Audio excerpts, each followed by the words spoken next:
When he was 12, he had to become the town's paperboy to help support his family. One day, passing by a small house, he heard desperate cries for help. Curious, he approached and found a boy about his age locked up inside. The coach walked that route for 2 whole years but did nothing. Only when the boy disappeared did he feel overwhelming regret. This became a burden on his conscience, haunting him through every quiet day. That's why when he met James, he fought against all odds to protect him. It wasn't just about making up for past mistakes.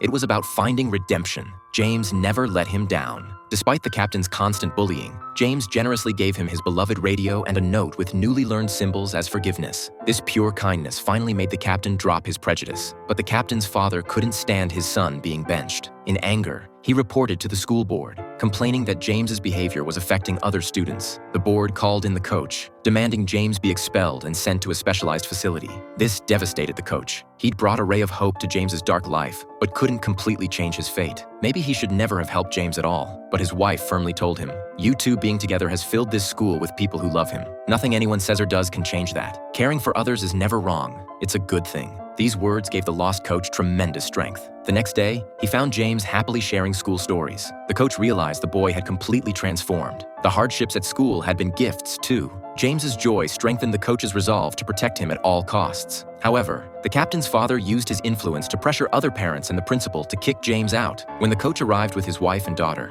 he listed James's incredible changes to the parents, from silent to articulate, from ragged clothes to confident bearing. The school and students had changed too, from prejudice to mature kindness. All thanks to James. "We're not teaching radio," he said. "Radio is teaching us. He's always been honest with us. I hope we all have that quality." The coach then announced his resignation as head coach to focus on teaching, watching over James, and making up for lost time with his family. 3 months later, James graduated under the coach's care. His daughter lovingly placed the graduation cap on his head, and even the captain gave him a new jersey. Years of discrimination finally vanished. At graduation, James received the honorary graduate title. The principal announced that James would always have a place at Hannah High as assistant football coach. The coach smiled with relief. He'd found redemption and fulfilled James's mother's wishes. 26 years later, James still runs alongside young players on that green field. He became America's most legendary football coach. While Coach Jones was inducted into the Southern California Coaches Hall of Fame, they remained close friends for life.